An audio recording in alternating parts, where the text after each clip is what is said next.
You are listening to Well Met, a Hearthstone podcast brought to you by BlizzPro.com.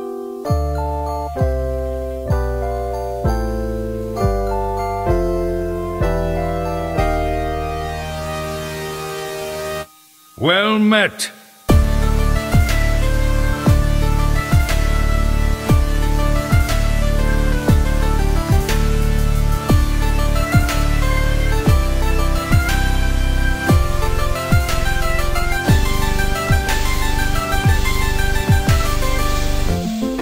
Hey everybody, welcome to episode number 33 of Well Met.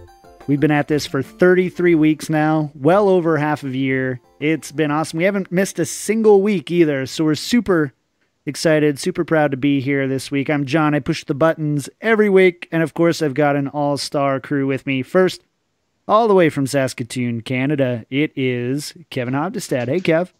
How's it going, John? Hey, it's going pretty good. How about yourself?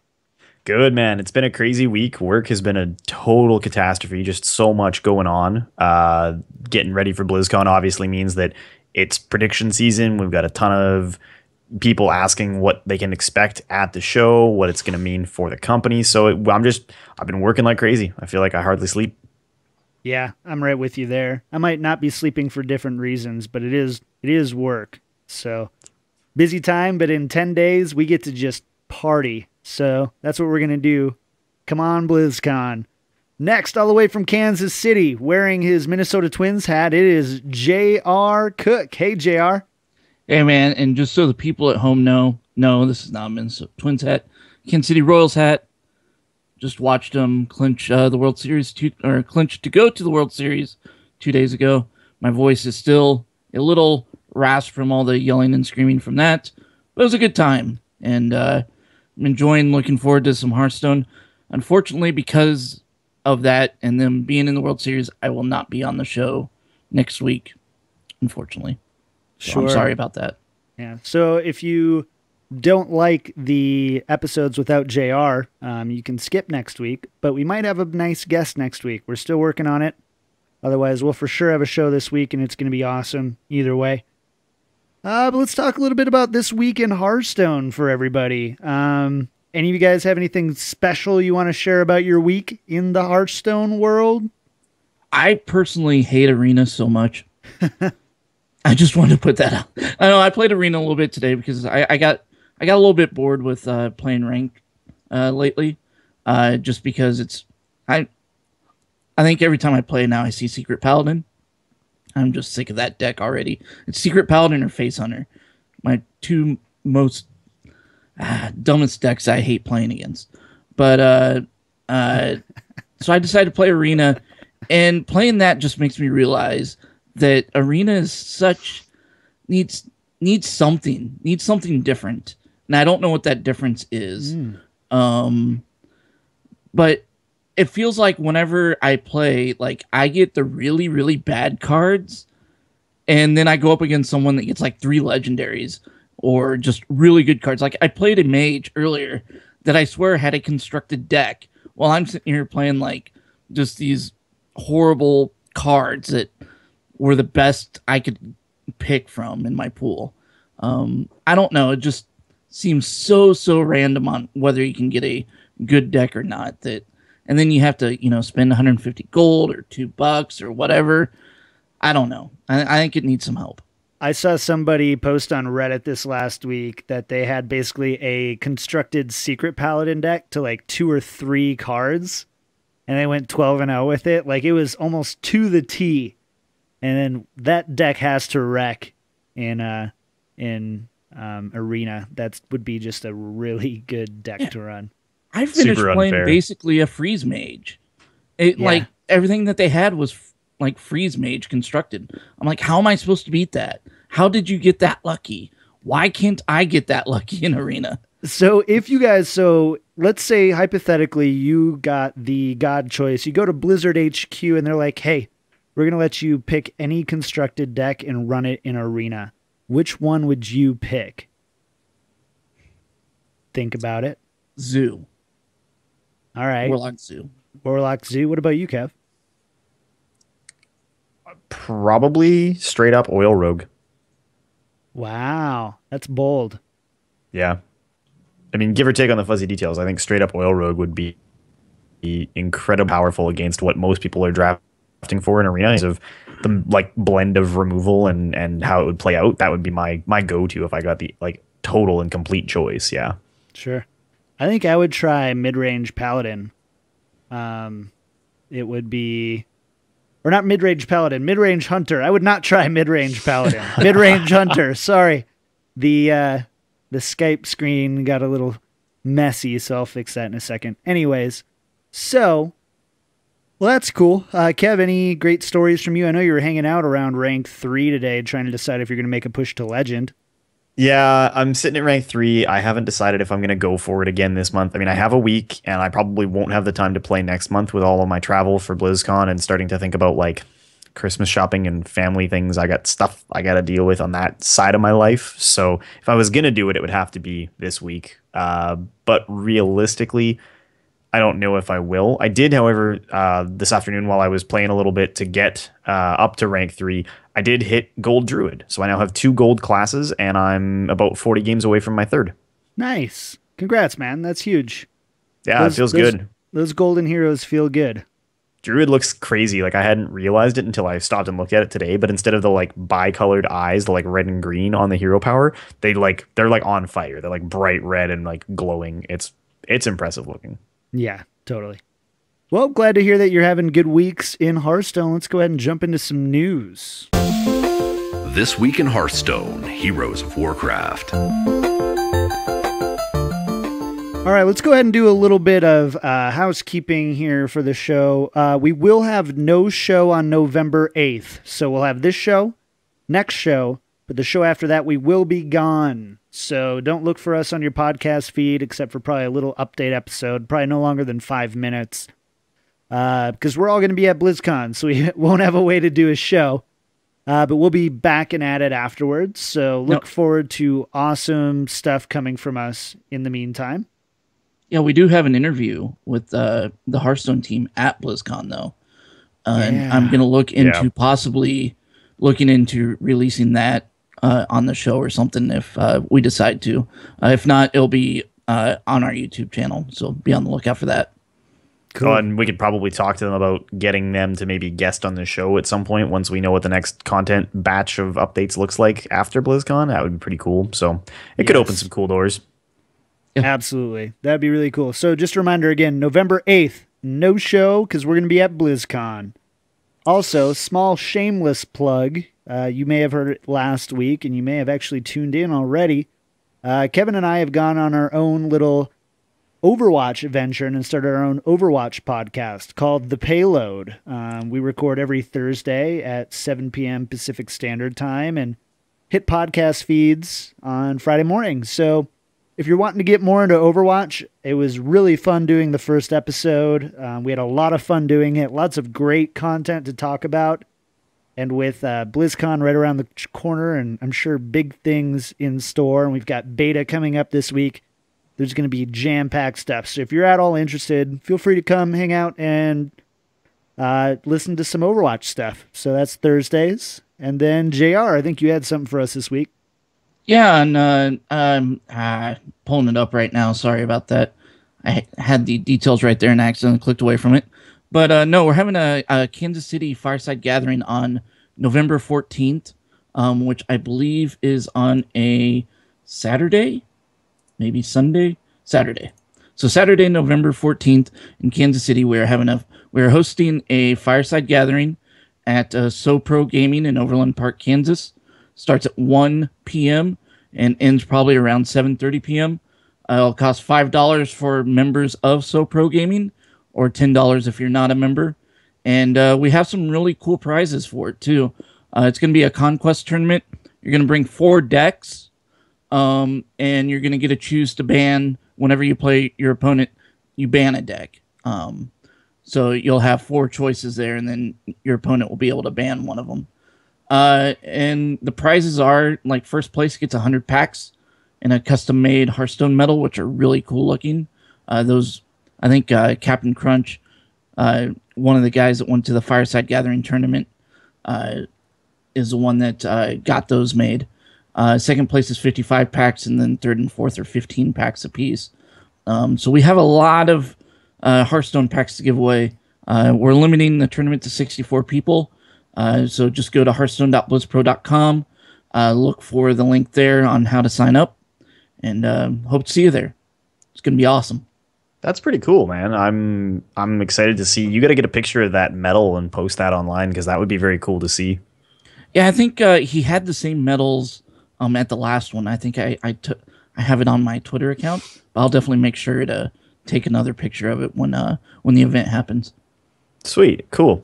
Last but not least, in basic news this week, for anybody who is either attending BlizzCon or has picked up a virtual ticket in whatever way, the Blizzard store has the pre-sale for anybody who is a ticket holder on right now. There is some cool new Blizzard gear on there that's exclusive right now to people who are either ticket holders or virtual ticket holders, including some nice new Hearthstone stuff. There's a really sweet looking Hearthstone jacket, a new one that's pretty awesome. So if you haven't checked that out already, hit up gear.blizzard.com.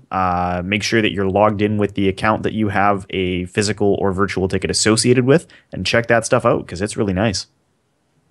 Awesome. Do you guys find any of the new Hearthstone stuff that you really wanted? I really want the hat. They've got a new brown hat with a gold Hearthstone thing on it. I love it. I want it so bad. I would buy the jacket, but I'm waiting to actually physically try one on at BlizzCon just because I heard from people who bought them that the sizing runs a little different than maybe what you're traditionally used to with Blizzard's stuff. Because I've got a bunch of nice stuff. I've got their StarCraft's hoodie. I've got a couple of the Overwatch track jacket, and they've all been super nice. But I want to have a chance to just try it on and do I need a medium? Do I need a small? Figure that out, and then I'll probably pick one up. With the amount of money that you two have spent on Blizzard stuff, you two could, I feel supplement Blizzard for a few years with all the stuff that you have hanging around. It's ridiculous. This year, I'm trying not to spend as much as I have in years past, just because I just don't have the money right now for it. But yeah, I've bought so much stuff at past BlizzCons and just over the years. Even just adding up what I've spent on my WoW account alone is never do that. Dumb. Never do that. I don't even want to know what I've spent on Hearthstone. Oh, I could have played the last 10 years of WoW or bought a car. Yeah, well, and yeah, if for anybody who hasn't watched the stream or the videos on YouTube, when we're up doing this, I've got the canvas prints up behind me, a bunch of plushies off on the shelf here, and then there's a bunch of stuff that I don't even have out because I'm out of places to show it off. I've got Blizzard stuff tucked away in cabinets and boxes and closets full of this stuff. It's getting silly. I have the Heroes of the Storm and the StarCraft canvases up behind me, and I caved when I bought my BlizzCon gear and bought the Hearthstone one because it's missing. It's for how much time I spend playing and talking about Hearthstone, I should have the Hearthstone one too. It's incomplete, I agree. Yeah, and for me, I have canvas prints behind me that were made by the actual artists. These are trading card game artwork from the old WoW trading card game, and I believe some of them may have made it into Hearthstone. I think the Deathwing one. Yeah, that right one here might be the Deathwing one. Yeah, that's really I cool. don't see it closer up, but yeah. Sorry for those of you listening to audio.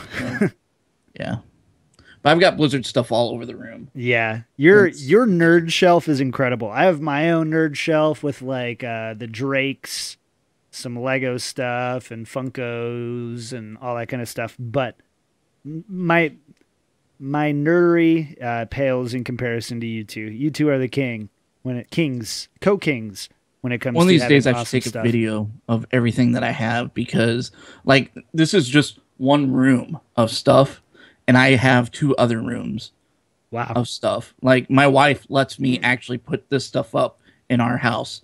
So she's a keeper. Mrs. JR is the best. She even helped us record a voicemail earlier, and after she was done, this is what we heard. Oh God. So that was really funny. Forgot about that. My favorite sounder so far is the JR going, oh God. My favorite, hands down. That's because, and the reason I said that is because she came up behind me and scared the crap out of me as we were recording this. And stuff. it was so funny. We could not keep it together. Anyways, we need to go ahead and jump on to some tournament news going on this week. We had 2 pretty big tournaments going on. The first one is the Hearthstone Arena tournament. Now, this was actually a really interesting tournament. So Hearthstone, or it's hs-arena.com. They're grand opening their website coming up really soon. And so they put on a 24-player invite, 8 qualified tournament with a $5,000 prize pool. What makes this one really interesting is that it wasn't Conquest, it was Last Hero Standing. So they kind of went back to the type of format that we had at last year's BlizzCon, which basically how it works is you basically have 3. Oh man, I'm always so bad. Kevin, do it better than me. How would you explain Last Hero Standing?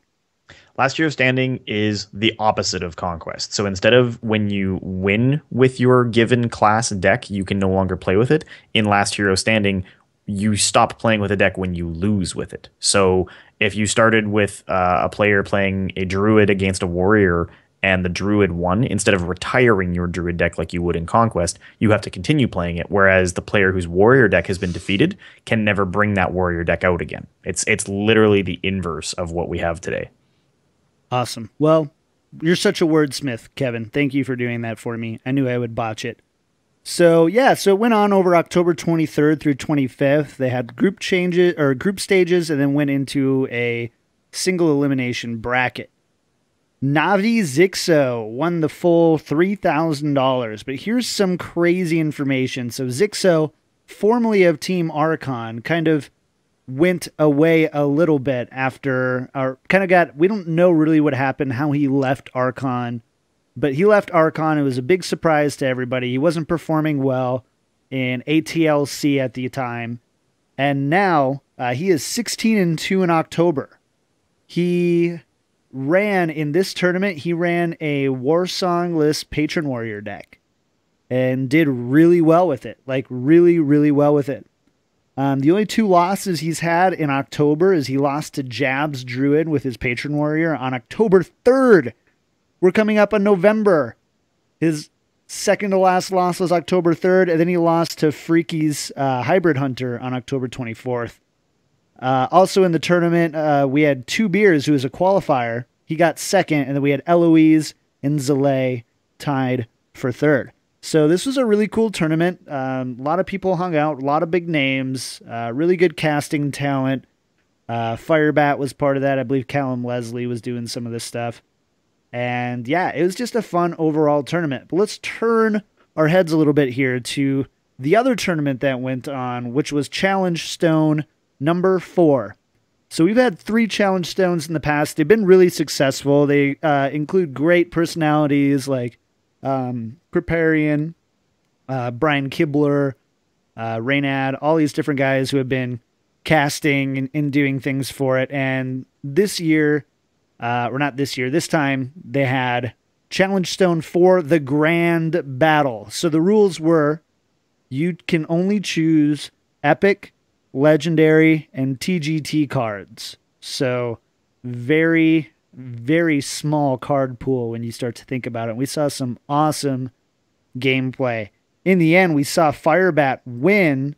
He brought like a control-centered warrior, a control-centered priest, and a warlock that resembled handlocks. He had giants in there and things like that. We had Ecop in second, Kalento and Lothar in third and fourth. My personal favorite is we got to see the polymorph boar, Echo of Medivh polymorph boar. Or not the boar, but then we got the boar for lethal. Lothar, I believe, against Kalento. It was an awesome, awesome win. And so it was cool to kind of see all that. It was just nuts. When you throw it all in, it's just kind of like a free-for-all battle.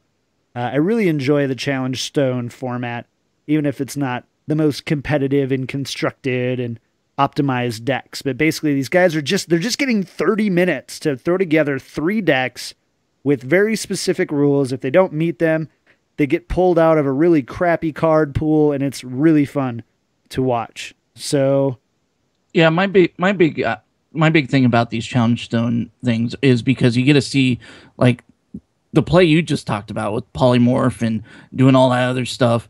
Is you don't get to see that in constructed tournaments. Instead, in normal constructed tournaments, you see the same decks over and over and over. a million times how it's already going to play out. It's just a matter of who gets, the draws and makes the right plays and things like that. But sometimes you get a couple crazy plays that you get to watch or whatever. But with Challenge Stone, you get to see cards that you never see get played, that are good cards, but not the efficient constructed, decks that you see. That's why I kind of really like that kind of format, is because you get to see just a bunch of new stuff and you get to see pro players kind of play with that. And I think it's really cool. Anyway. Yeah, I've really enjoyed the fact that like between Challenge Stone and some of the recent like Race to Legend stuff that we've seen, like there's been enough different variety of events where we get to see some deck building. And I feel like that's kind of one of the skills that's just really lost when you talk about like watching a regular streamer or whatever. You see the same deck give or take on one or two cards all the time, because at the highest level you've got to work from the complete pool of options and you've got to play around, in particular, the limitations of the tournament format, which right now is Conquest. And we're going to talk about that a little bit later. But right now, yeah, every time we get to see a Challenge Stone event or something like it, it just feels like it's more fun because you see something new and something different. And regardless of whether you have or don't have Patron Warrior in the meta, it's still a very consistent, very, we see the same things over and over again in the highest level pro tournaments when they're all that same format. So some format variety is actually a lot of fun in my mind.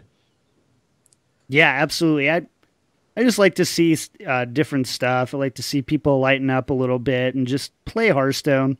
There's a lot of video games out there that are super intense all the time, and I really like Hearthstone for the fact that it can just be fun and relaxing and yet competitive, kind of all at once, and just have great conversation and really dive in deep and talk about the plays and the thought processes.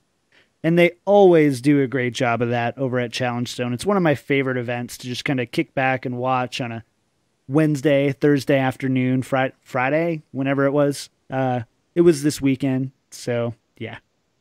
It's one of the reasons too why I really like tavern brawls and things like that in the game itself, is because you get to play certain tavern brawls. There's some of them I haven't cared for at all, but like this week's was really awesome. Just because you get to play with a bunch of different cards that you didn't really get to play with before and get to explore it. It's not. It's a little bit different than Arena, because you get to build a deck around, a certain theme or something like that. Whereas in Arena, you're kind of getting random cards to add and then play out to see what happens. But Challenge Stone, Tavern Brawls, that kind of stuff, I would love to see more of. Definitely. I would love to see more support from Blizzard for that kind of format too. Yeah, absolutely. Well, guys, let's go jump into this next little part we like to call the meta. Beta or joiner. Oh, no. That's my out-of-date bumper. Sorry about that. JR, take us away. Yeah, so the meta this week, the meta reports this week, we had Tempo Storm and Liquid Hearth, both putting out their reports, and both of them do not have Patron Warrior at the top anymore, which is probably the first time in, as far as I can remember, that has not happened. Psst, hey, JR. Hey, who is at the top of those? So yeah, Tempo Storm and Liquid Hearth are pretty close to each other on what they have as number one. And Tempo Storm has Secret Paladin. Woo! And then they have Mid-Range Druid and Aggro Druid as separate decks as number 2 and number 3.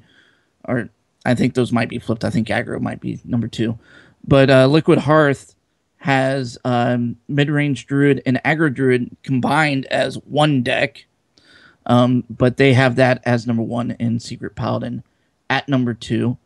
But the biggest thing for me is, first of all, Face Hunter has been making a huge comeback with Patron Warrior going away. Tempo Storm had them as a tier 2 deck this week, I think ranked 7. I'm looking at Liquid Hearth right now, so I didn't have Tempo Storm up. I'm just basing off memory right now.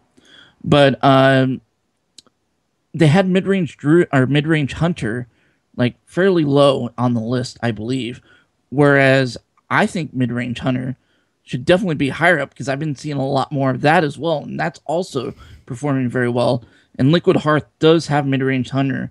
It's fairly high on their list. Yeah, right. So Liquid Hearth has them at number 3, if I'm looking at the right one, but it looks like Tempo Storm puts them all the way back to 12. Right. Wow. I don't like that at all. Yeah, and I think Liquid Hearth, I think this week Liquid Hearth is a lot closer to how I feel the meta is right now than Tempo Storm. And that's usually reversed because I usually feel the other way around. But we've had this conversation before, and pretty consistently we've said that Liquid Hearth is what the pros are seeing, and this is for people who are in Legend, and Tempo Storm is a much better snapshot of what's just on the ladder in general. Like, for myself, I actually agree with the ranking that Liquid Hearth has for the most part. I think they might be undervaluing Freeze Mage just a touch given the current meta, but it's a very hard deck to play, and there's just too many hard counters to it that are too popular right now. But you're seeing a lot of it, which is reflected on the Tempo Storm side, because it just hard counters a bunch of decks that people don't want to play against. If all you lose to when you play Freeze Mage is Warrior and Druid, if you're seeing less than 50% Warrior and Druid, which in a Secret Paladin heavy meta you might be, it's an okay bet. And you don't have to be a wizard to pull off, stall your opponent, and prevent them from doing any damage until you can get down Alex draws a Pyroblast or whatever. It's a very effective deck in the current meta, whether or not it's actually good at the pro level, which is what Liquid Hearth, I think, is trying to communicate.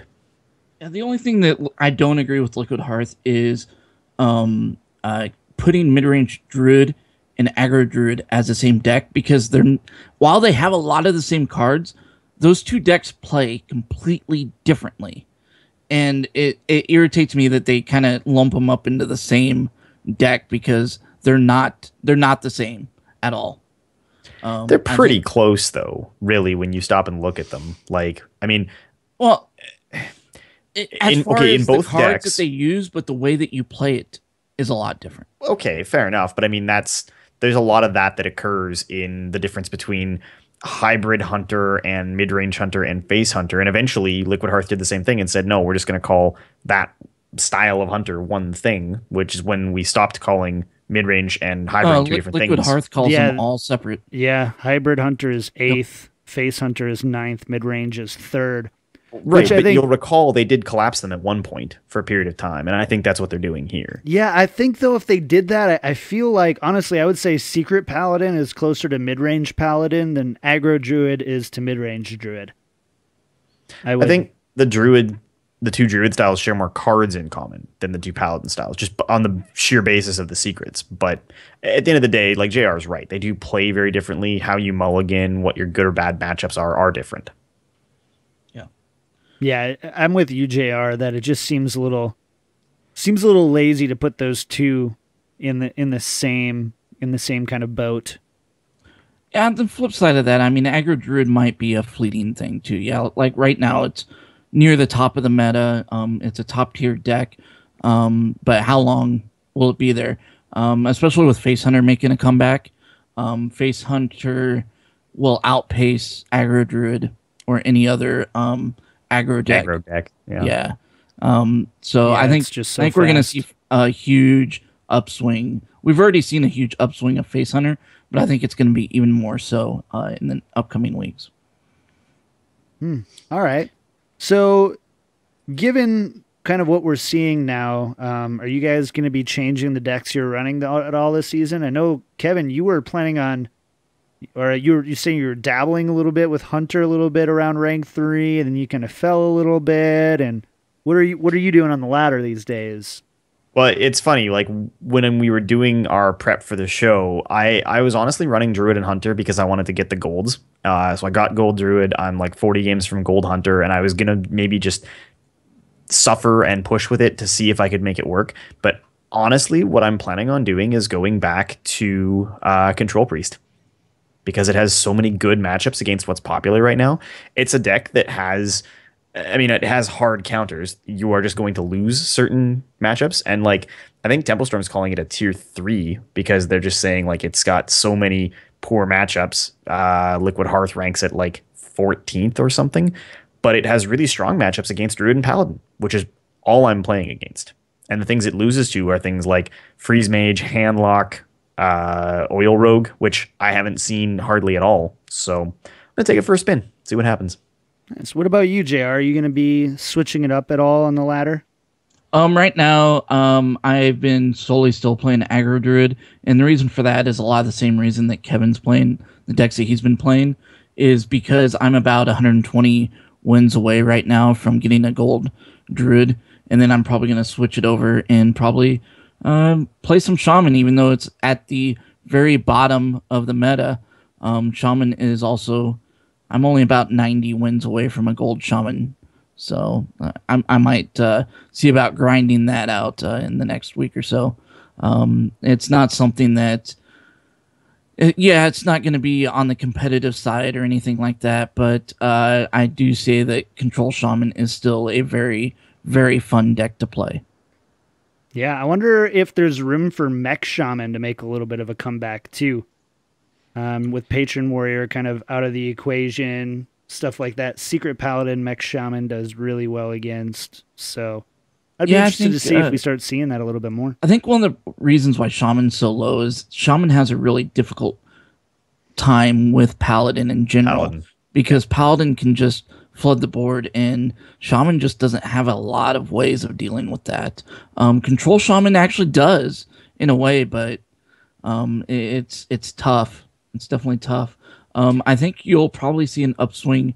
Like, I think you're going to start seeing like Freeze Mage kind of drop down. I think you're going to see Mech Mage kind of make its way back up here pretty soon. I hate Freeze Mage. Don't say Freeze Mage on the podcast, JR. I can't handle it. Don't having flashbacks, huh? He's having some flashbacks. Oh, man. Shaman, honestly, if it weren't for just how many Paladins there are, would be awesome to play right now, because Earthshock and Hex are some of the best removal in the game against the stuff you're running into out there. Like, nothing is more fun than playing against a Secret Paladin and hexing the Mysterious Challenger and like watching it get buffed to like a 2/3 frog or whatever, and then you kill the frog, they get the frog back. Like, it's hilarious. I love it.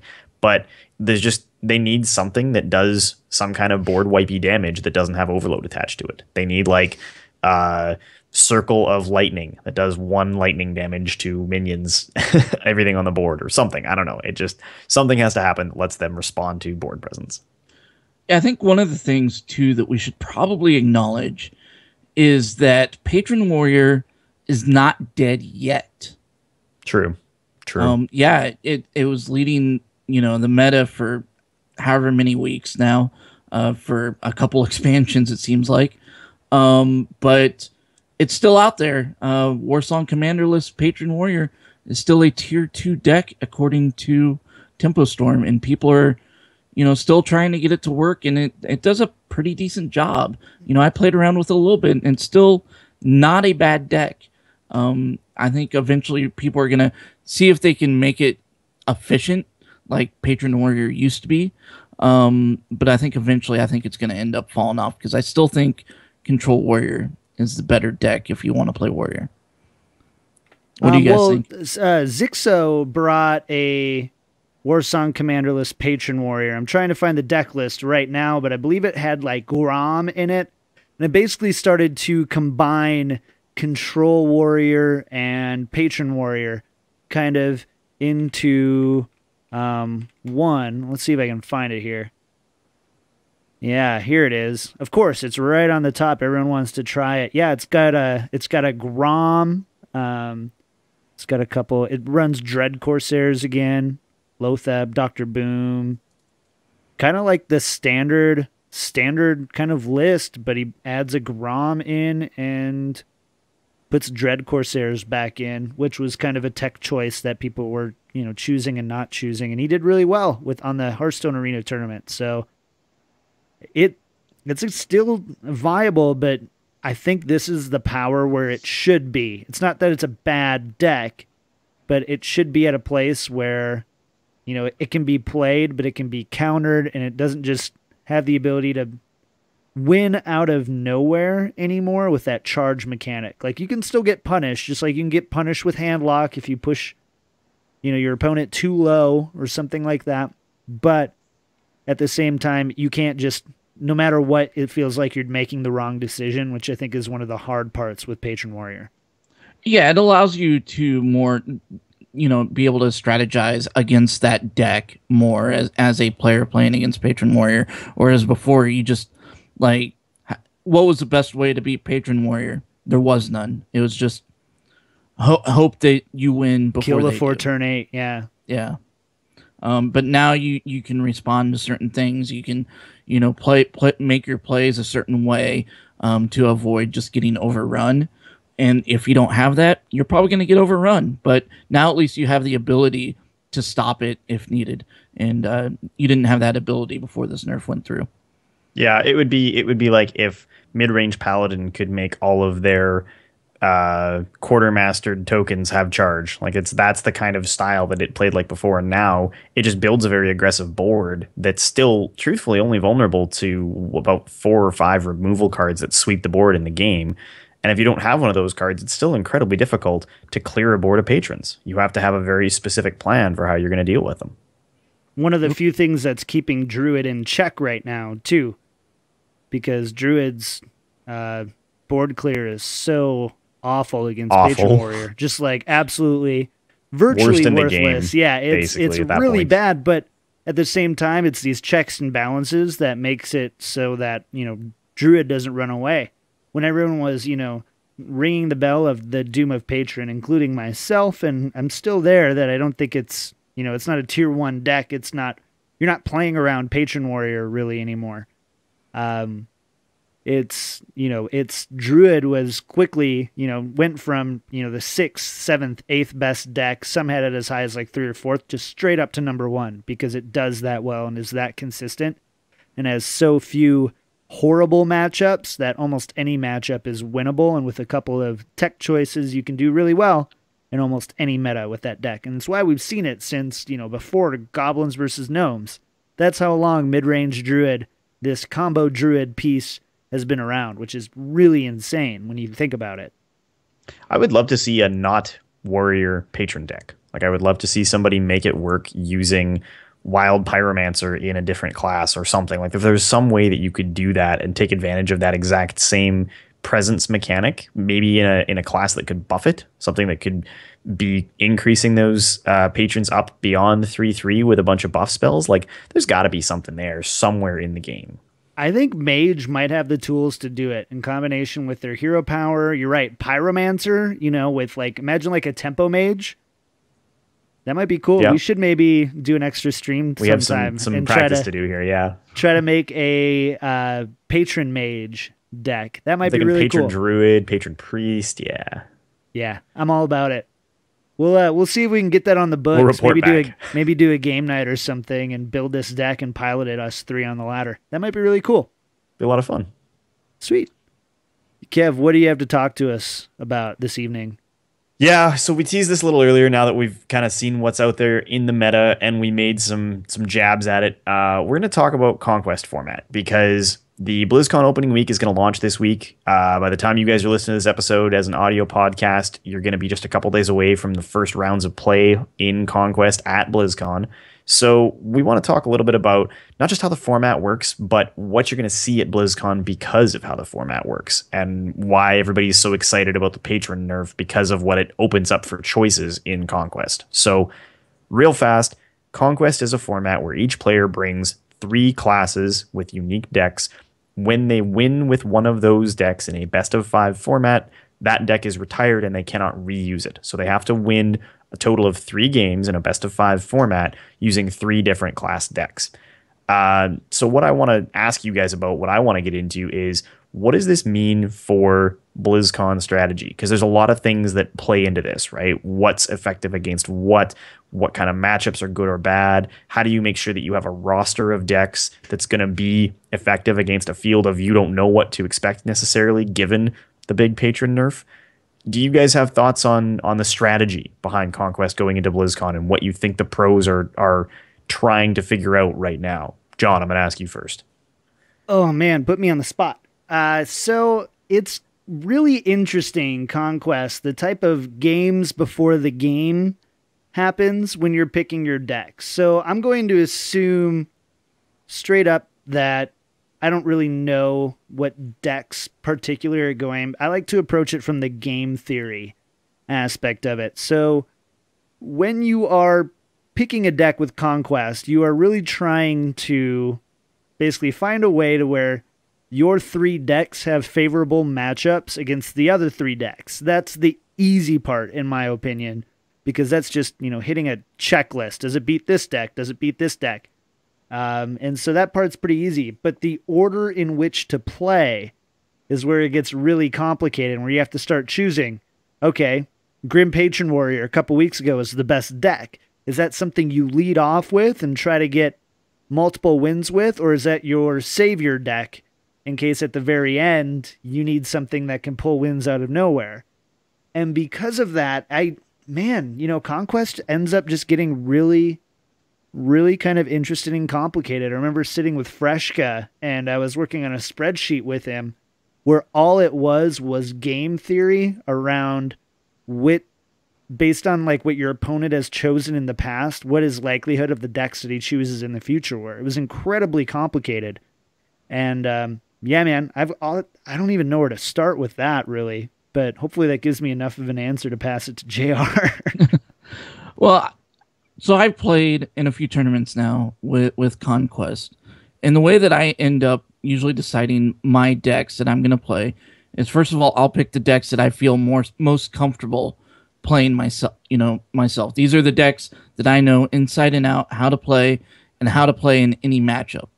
So the way that I usually end up choosing the first deck that I want to play is I take a look at what they're playing, and I have a good idea based on what they're playing on what those probably are. So I will choose my first deck as something that I feel can go up against any of those decks and have a pretty good win percentage against. And I'll hope that I can get that 1-0 start to begin with. And then that deck's done. But from then on out, I can pick and choose what matchups I think are going to happen and choosing my second deck based on what I think they will choose for their next deck. If they're playing a strong deck, they'll probably pick it again and try to win with it the second time around. So I might pick something that I think will do well against that deck. And then maybe save what I feel is my best deck that I can play as my last one, because that will be the one that might get me out of trouble if they come back and tie it up. That's fair. Yeah. I mean, I think the reason that we're having this conversation at all on the heels of the Patron nerf is that Patron was a deck that could win any matchup. It had a couple of matchups that weren't highly favorable, like Handlock, but it could win any matchup. Fundamentally, that's why Druid is so popular, because, and I'm sure like John would know the numbers inside and out, but like mid-range Druid doesn't have a match that it just auto loses. There's nothing really you load in 40, except for like Face Hunter. And even Face Hunter, you can win against. Like, you don't load into any game and just go, oh, okay, this is over, I can't win. It's not like, running Freeze Mage into Control Warrior or Shaman into Paladin or whatever. Like, you just know that you always have a possible out, and there's a way you can top deck an answer, or, turn the switch that says, okay, I got to go aggressive and try to close this out, because you have that option if you're lucky. So Conquest really is going to be in a very different place with no Patron, because what everybody brought to the regionals and the qualifiers no longer applies. If I had to pick the big 3 classes right now, in my mind, it would be Druid, Hunter, and Mage, in that order, are the 3 that are the most likely to see big play at BlizzCon, because they're the classes that have kind of the same options. Druid can get out of just about anywhere. Hunter, if you play like a mid-range style, you've got like one really bad matchup. And Mage, there's so many different archetypes that it's the same as kind of like running Warlock, right? Maybe you bring Tempo, maybe you bring Freeze, which Freeze Mage is a great deck in Conquest. It's got a couple of auto-loss matches, but everything else you're heavily favored going into. So I don't know what to think. John, what are we going to see? So I agree with 2 of those, but I do not think that you will actually. I like the Mage pick, I like the mid-range pick, but I think Hunter actually loses out to Secret Paladin in this pick, and I think you're actually going to see it more because Secret Paladin beats mid-range Druid and mid-range and Hybrid Hunter more often than not, like pretty heavily so.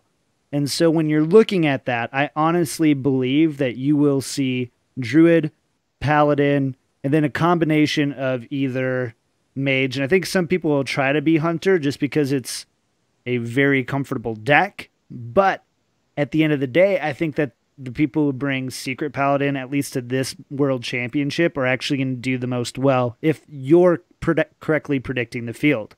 And I think they're thinking about that. I think we're going to see a good amount of Secret Paladin at this World Championships because of that. Yeah, I think you're going to see Druid is going to be probably the most played deck in the tournament. I think almost everybody's going to have a version of Druid in their deck list, just because it's that good. I think the variations from there is, you're going to see, I think you are going to see mid-range Hunter, and then you're going to see Mage or Secret Paladin. And I think, or potentially some version of Warlock.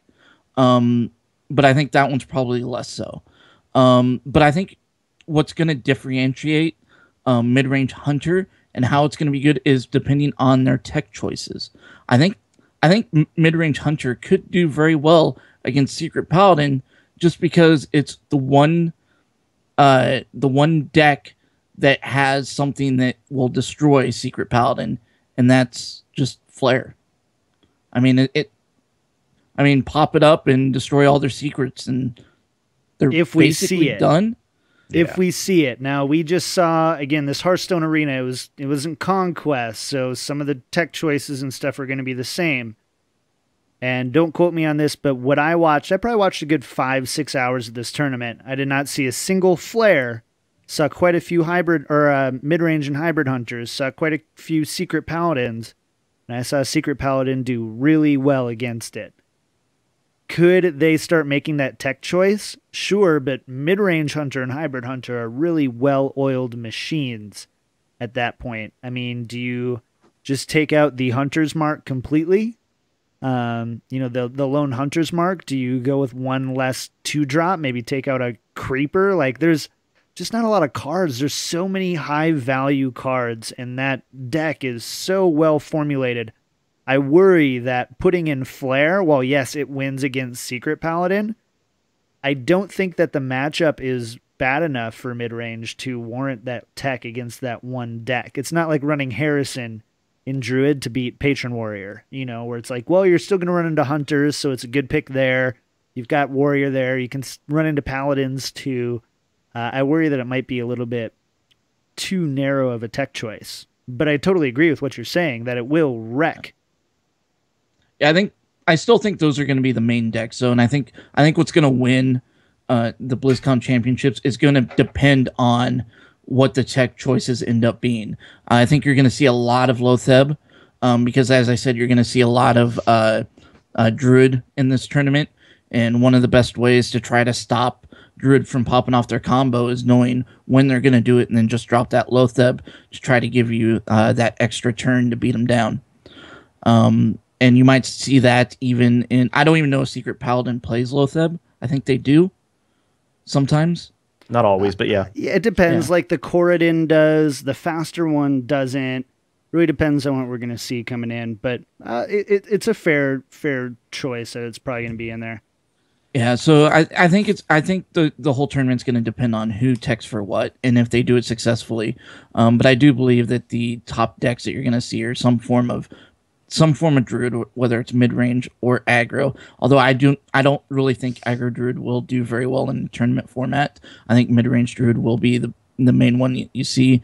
I think you'll see some form of mid-range or hybrid Hunter, and then Secret Paladin will probably be brought by some, whereas Mage will be brought by others, and then others you'll probably see Warlock, some form of Warlock in there. So let me ask you this question then. We talk meta every week. We talk tournament results every week. John, you watch a ton of Pro Hearthstone. JR's played in a bunch of tournaments.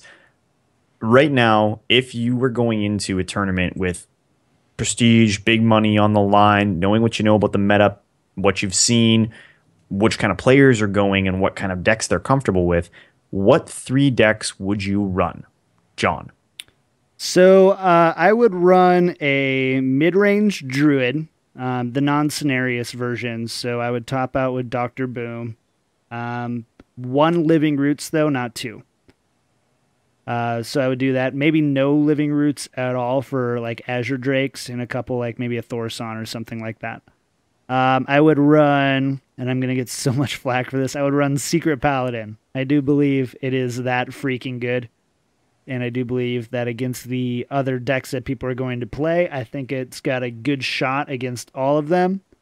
And then my third one, that is a toughie here, but just kind of looking at the list, I think a good choice would be like a Tempo Mage, just because how favorable it is against Druid.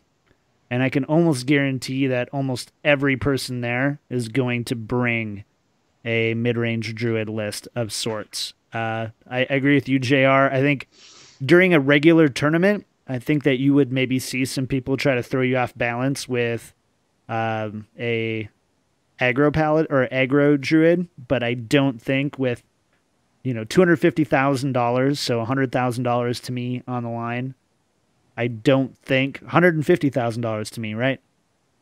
On the line, 100 even. Okay. I don't think with that much money on the line, I'm willing to risk it on aggro Druid. So I think those would be my 3. Fair enough, JR. Yeah, I would probably bring mid-range Druid or aggro Druid, depending on how I feel, like right before the tournament on which one I want to play. Probably lean more towards mid-range. I would probably bring mid-range Hunter or hybrid Hunter. Probably whichever one I'm feeling more confident with playing at the time. Whichever one I feel more familiar with right then. And then I would probably throw everybody for a loop and bring a Dragon Priest with Light Bomb to try to take care of Secret Paladin. Wow. Cool. Okay. Kevin, what about you, man? What are you bringing? Well, I'm gonna round out the trifecta of you have to run Druid. I don't think there's a realistic world in which you don't. For myself, I prefer my mid-range Druid with a little less defensive tech and a little more offensive pressure. So instead of running Shade of Naxxramas or Big Game Hunter on 3, I have a tendency to take Druid of the Saber on 2, the extra living roots. I try to push as much damage as possible in my mid-range deck. Yeah, so I mean, it has a tendency to do poorly if I hit, Handlock or something that can put up a lot of big threats that I lack the damage to chew through with no removal. But in any kind of matchup where I can trade or just push damage against decks that don't run Taunt, and there's a lot of that on the field, I feel pretty good about that style of Druid. My second choice is going to be Freeze Mage, and I'm going to run Freeze Mage because in a Conquest format, I can lead with Freeze Mage into anything that isn't Control Warrior or mid-range Druid with almost certainty that I'm going to win. If I hit Druid, it splits maybe 40-60, give or take. Like, Druid isn't an auto loss for Freeze Mage. If someone brings Control Warrior, I just cede the point. I can't win that one. There's no way. If I wasn't running Freeze, I'd think Mech, but I like Freeze Mage for what it does to the field in terms of letting me choose my by forcing my opponent to respond to it. Third choice, my last pick, right? Honestly, I got to go Control Priest. I think it's a huge surprise. I think it's something that nobody's going to tech for or have any plan for, that hard counters Paladin and Druid, which are the 2 matchups that you would be most scared of in terms of the rest of my field. And it only loses to things like Handlock, Mallylock, Oil Rogue, stuff that can do big burst damage. And there's just not a lot of that. With Patron gone, the biggest threat is that mid-range Druid, and mid-range Druid can't get through the amount of removal and healing and taunt that the Priest is going to put up. So I feel really good about gambling on that as my third pick because, again, no auto-loss matchups and something that's heavily anti-meta. So we all agree on a mid-range Druid, although we're choosing a little bit of different flavor. tech. Yep, a little bit different tech cards and stuff like that. I'm I'm the more I like the more safe druid. Kevin likes the more aggro druid. Not aggro, but faster, a little bit more aggressive curve on the front end. And if I were to play a mid-range druid, mine would probably be aggressive like Kevin's, because that's how I play it as well. Right. Our second deck was I took Secret Paladin. JR, you took Hybrid Hunter. And then Kev, which one did you take? My second was Freeze Mage. Freeze Mage. And then third, I'm taking like a Tempo Mage. JR is taking a Dragon Priest. Yep. And then we've got a Control Priest from Kevin. So a little bit there. I do think we'll see. I would be very interested to see if we see Control Priest. Like, I love your thought process behind it. I wonder if anyone is ballsy enough, though. It's risky. Don't take me wrong. Like, it's risky. Like when I stop and I do the math around what it gives me for matchups, it would basically come down to order, right? If you could get a favorable first match or bait out a deck that you don't want to fight against, like bait out the Druid in your first attack with maybe your own Druid, and you let them win and take that deck out of the equation. Now you've got good counters to everything that you're going to play against, because you know Freeze Mage is an auto win, right? And now you get to choose how you're going to close that Conquest format series out. And I think there's a lot of like little chess moves right now in terms of who brings what for classes and tech that are going to make this way more interesting in the absence of Patron Warrior. Is there any chance that one of you guys bring the War Song list Patron Warrior? I don't think. Yeah, I don't think so either. Yeah. What does it beat? Like, what would you use it against? What would be the point? I think if Zixo is there, I think he would bring it. Well, I think he would bring it on principle. Yet, either. Like, I think the problem is it would just get punished so badly by everyone bringing Druid, and there's I would say there's a pretty good chance that someone will bring Control Warrior, which is again another auto loss for the modified patron. So what do you need it for? Like, what you're banking on getting lucky and running it into like Tempo Mage or Shaman Freeze Mage? Like, what do you? It doesn't have, I don't think, the strong closeout the game it doesn't beat anything on spec. Like, on paper, it's not better than anything by enough to justify that spot. That's fair. I totally agree. I just thought it was really interesting that we saw it so near to BlizzCon in some big tournaments. Totally. Yeah, I still think if I would play, I'd probably end up playing Hybrid Hunter, and that would be the very first one. Like, almost 9 times out of 10, that would probably be the deck that I play right out of the gate. Just to try to get a quick, easy win, and then use my control deck or Dragon Priest as trying to secure that number 2. And if you have that, you're gonna win 1 of 3 games with that mid-range Druid. So it's one of those things where whenever I enter into a tournament, it's like if I can secure that first win, it gives me so much advantage that if I can secure that second one, I have a really powerful deck that I just have to win 1 out of 3 games with at that point. And that's usually the way that I've approached tournaments in this format. And I think that's what I would end up going with, is aggressive control, then your best deck. Totally. Well, let's go ahead and move on then to, I think this segues perfectly. Let's talk a little bit about BlizzCon predictions. Now, there are a couple things that we don't know, and we want to put those out of there up front before we start predicting who's taking home the gold in the BlizzCon World Championships. First thing is, groups have not been announced. So we kind of have an idea, and we can do some clever math to assume theirs, but all we know is this, is that last year, nobody from the same region was put into the same group. So we're going to go off of that assumption. All other assumptions are off the table. So everything else, we're just not doing the math. We're just kind of talking about our favorites here. So, we've got some huge names coming into the 2015 World Championships. Just to go over a few, we've got Tice, Nyria, Ostkaka, and Life Coach. 4 huge powerhouse names in the EU. In the US, we've got Jab, Nias, Hotform, and Purple. 4 big names. In the Americas, in China, we've got Love CX, Zoro, No Tomorrow, and Zihao. I have no idea if those are big names. And then in the Asia Pacific region, we've got Pin Ping Ho, Nelio, No, and Kranich. So 2 names that, at least if you follow the Hearthstone tournament scenes, you should be pretty familiar with.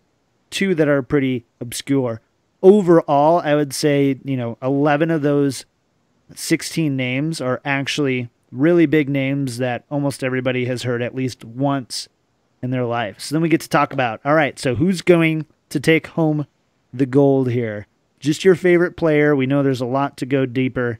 JR, why don't you go ahead and take this one first? Who are you predicting to take it all home? Of course you're going to ask me.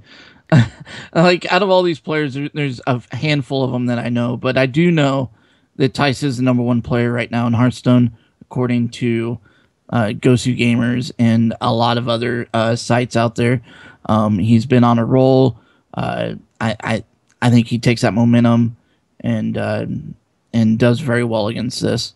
It'll be interesting to see how he does with the patronless, possibly tournament, and how he adapts. I think it's going to go. If he doesn't make it, I think we're still going to see a championship from the EU region. That if he doesn't make it, I think Life Coach possibly could, and I think Life Coach will put a lot of thought around the decks that he's going to bring. He's more of a real, thinker. You can tell that whenever he's playing Hearthstone that there's about a million things going through his head as he's calculating what he's going to do. But I think those are the main 2 that I feel can make it all the way. And I think if there is a what's the word I'm looking for, like a dark horse or something like that, as someone who could potentially come in, I think it's going to be one of those guys from China that we don't know a lot about. It could be any of those guys. All right. I can get on board with that. Kev, what about you, man? Who's your favorite going in? Okay, well, I'm gonna do this StarCraft style. In StarCraft, we always have 2 bets. You have the bet that you're gonna go with in your heart, and the bet in your head that you actually know is correct. So in my heart, I would love to see Jab pull it off. He's a player that I love. I love the way he builds decks, the way he plays. I think he's very creative. I think his deck building is probably some of the best in the world. His style of Hunter was the only playable deck in the world for a period of time. So I would love to see him do really well because I just love him as a player. In my head, I actually have to go with Kranich. I have to go with the only guy on this list who actually made it to 2 back-to-back BlizzCons. He's the most consistent player on the field. So statistically, if I'm gonna bet smart, I'm gonna bet on Kranich. I don't think that we see enough of the Eastern meta to really adequately predict what's going to come out of there. We know that, between Tice and Nyria, I like Tice better. Between Purple and Nias, I like Purple better because we've seen them play a ton and we know a lot about them from interviews and seeing them contribute to meta reports and stuff. But I don't think we know enough about the meta outside of North America and EU. Like I think Kranich is probably going to surprise people. And on JR's note, if there's a dark horse for me, it's Pin Ping Ho, because he was the only player who made it this far in the tournament to run Shaman. And he successfully ran Shaman and won with it to qualify coming out of the Asia Pacific region. He used Shaman in the qualifiers. He used Shaman in the championships. This is a guy who loves his Shaman and makes it work despite the fact that the whole world is telling him that it's the worst class in the game. Balls of overloaded steel, that man. Yes. Totally agree. I love that. Kev, I'm in a really similar boat as you. So I like your little heart thing. So in the heart, I love Life Coach to win this. He's my favorite player right now. I think his preparation will be second to none because he knows how to prepare for tournaments. I would say better than anybody in the world at this point. Like, I trust a Life Coach to come completely prepared. I think his Achilles heel is that he focused so much to prepare for these other tournaments with Patron Warrior that I think his Achilles heel could be that he focused so much time there. I wonder if he's had enough time to get back into the groove with those other decks and those decision-making processes. In my head, I'm actually giving this one to Purple, man. I think that, this is a guy who has coached and been a mentor to so many of these players that are even being represented today. So I think he's got a huge leg up on the competition because he knows how people think and how people are going to think. And I think he's just been so involved in the scene for so long with his time at Archon, where basically he was a strategist, he was a coach, and I think that's going to come up to be a big advantage to him in the future. I worry that his nerves might get to him, but he is a very mathematical, analytical. He doesn't make the risky plays, which sometimes in Hearthstone you have to do. But in the long run, we've seen that really pay off for him. So I'm a big fan of purple going into it. Nice. Before we call it done on BlizzCon predictions, is there anything else you want to throw out for things that might surprise either with the tournament or just Hearthstone in general at BlizzCon? Is there anything that you're really hoping or thinking might shock people when we get there? I think the only thing that's going to be like surprising will be just what they announce for the game. We haven't really gotten any clues on what that will be yet. Usually we get clues about a week before, so maybe we'll have something next week. But I think we're going to see, no surprise here, we're going to see some kind of card expansion, and then we're going to see hopefully some new features that I hope will help the competitive scene. Yeah, I like that. I'm really hoping for tournament mode, man. Just give me my freaking I'm going to say tournament mode for every content release prediction until we get it. So for all you devs, Yongwu, all those guys out there who maybe sometimes listen to the show once in a while, tournament mode, please. Thank you. Much love. Thanks. Done and done. More deck slots. Come on. You just 10, though. Like, you let's just not need get carried Secret away. Paladin and Aggro Druid. You only need 2. I mean, we got a new deck slot because everybody had to delete Patron Warrior. That's how the joke goes, right? That's how the joke goes, yeah. I don't know. I'm sort of holding out faint hope that they might announce some pretty like solid client features. Like, I think the game has enough age now that it would be cool to see some stats tracking in the client, some achievements. If they do a tournament mode, I think inherent in that is going to be some updates to the desktop client that just make it a little more robust. Like, that's the stuff that I'm hoping they get an engineer up on stage to be like, so we've spent some time on this, and hey, check it out. Here's your player profile on the Hearthstone website, and you can go in and you can see which card you win when you play the most with, or whatever. Like, just lots of little things that would be a lot of fun for people to sort of interact with, because they've done such a good job of that in every other game they've ever released. It seems like a peculiar oversight that's unique at this point to Hearthstone. So here's a question for you, Kevin. I'm pulling it from the chat room from Stowell there. Is Conquest done as a format after BlizzCon? That's an interesting question, and I don't know that Conquest is going away. I think there's value to Conquest and how it works, because what Blizzard is trying to do with Conquest is make sure that you see a lot of variety when you watch a tournament. You want to see lots of different classes, and at minimum, you'll never see less than 4 classes in a match with Conquest. So there's that. That's one of its attractive features. I think if they were going to do anything, you might see some other format changes. You might see a ban introduced, because there's been a lot of players really pushing for that.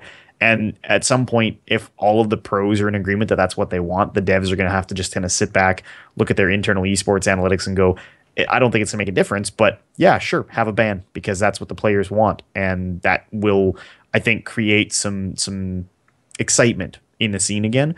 I would be more interested, I think, to see them decide that they might keep the format mostly intact, but start to introduce little things like allowing a little bit of sideboarding maybe in the decks, or potentially moving to a Swiss format for some of the events rather than elimination style, because I think that would be really good for isolating the strongest players and not having people like, guys like Life Coach that John loves getting just one bad matchup early in a tournament and then they're knocked out. Like, I think there's lots of little stuff like that that could be really good for the pro scene. If Blizzard decides that they're going to focus on making the game more interesting to watch and worry less about how fast they can get through it, how fast they can produce it and put it up on screen. And we have this problem with lots of other esports where to make it work, like in StarCraft, in lots of tournaments, they have to run 3 or 4 simultaneous streams in the early rounds of the tournament because there's just so many matches and not every match gets streamed. And that would be okay. It would be okay because I think you could just make the actual tournament better for the players and make the playoffs that much more attractive. I agree 100%. Swiss format is the way to go over any kind of single elimination or double elimination. Get a field of players playing Swiss and then break it down to your top 8 and then go single elimination from there. I think that's huge because I don't know how many times I've seen who I think is the player that should have went, had one bad matchup and is now completely out, can't go, whereas they would have fared a lot better if they were given more chances. Yep, I'm right there with you. Awesome. Well, folks, I think we got to go ahead and call it a show here. It's been a long one. Not a really long one. It's been a really good time. We're right on time. Let's say that. So yeah, thanks so much for everybody hanging out this week. Hope you enjoyed the show. Of course, if you've got any feedback for us, please send us an email, give us a tweet, give us something.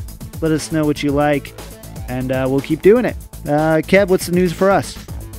Well, we're still very excited about the results of our ongoing Patreon campaign. So if you enjoy the show, you like the content, and you want to support our ability to put the show together and bring you new, different, and interesting stuff, you can join us and actually contribute to the show.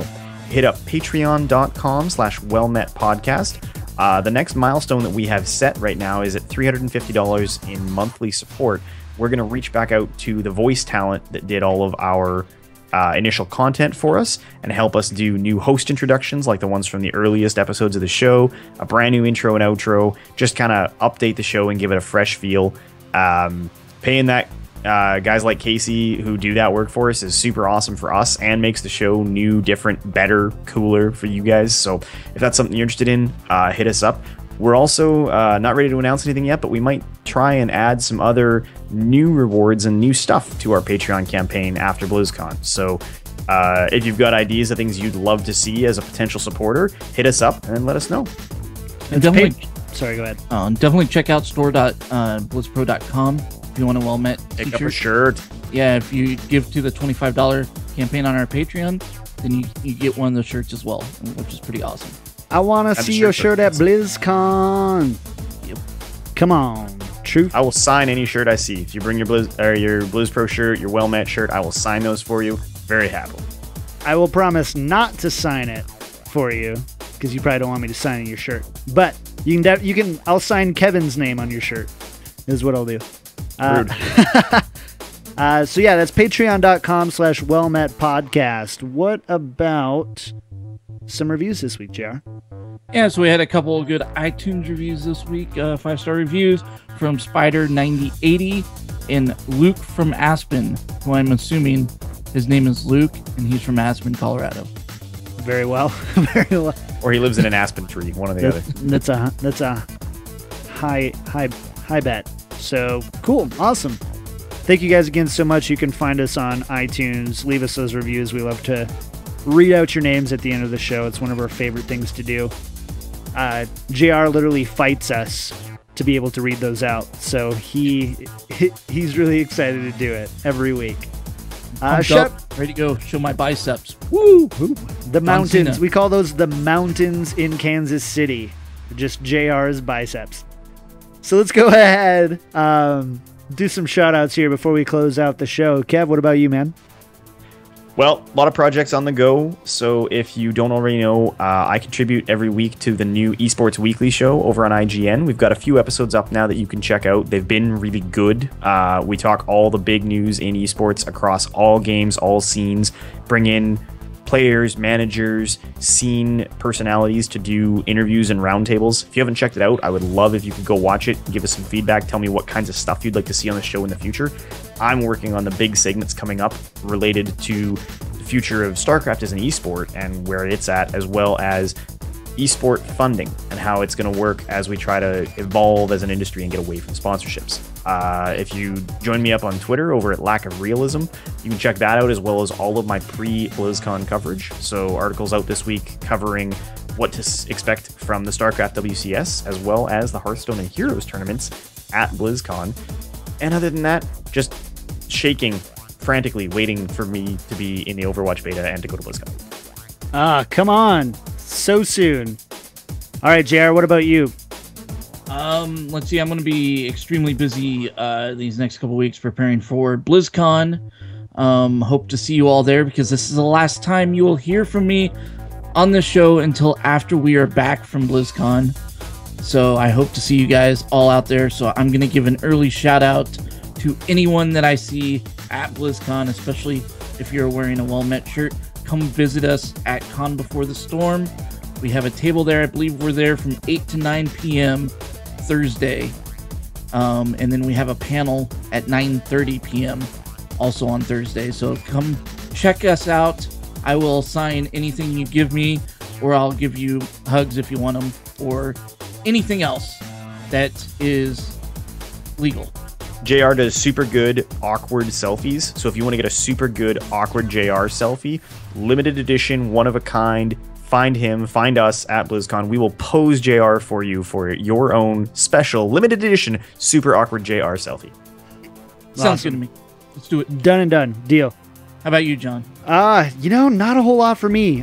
Finishing up school, trying to get 2 weeks of school done at once, and then I'm just on vacation, man. I'm so excited to just go to my first ever BlizzCon.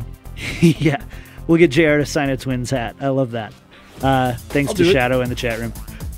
So only shout out, if you guys do want to learn more and hear more about Overwatch, please come hang out with us Thursday nights at 7 p.m. Pacific for The Payload. Otherwise, check it out on your podcast feeds. In fact, go over to your Overcast or iTunes stuff and go ahead and subscribe now if you'd like. You don't have to, but that'd be great. Other than that, it's a fun show. Big thanks to Jake Butno at jakebutno.ca. He did original music for Overwatch, or The Payload, that is incredible. It'll blow your mind. Big thanks to ScytheDesigns.com for doing all of our layout and logo work and stuff like that. Check us out at patreon.com/wellmetpodcast, iTunes, Stitcher, Podcast Addict, and all your favorite podcast feeds. This has been episode number 3, and we'll see you next week. You can find John 33. on Twitter at Kicked Tripod and on Twitch at twitch.tv/KickedTripod. You can find JR on Twitter at Eldorian and on Twitch at twitch.tv/BlizzPro. And you can find Kevin on Twitter at Lack of Realism and on Twitch at twitch.tv/OdinTV.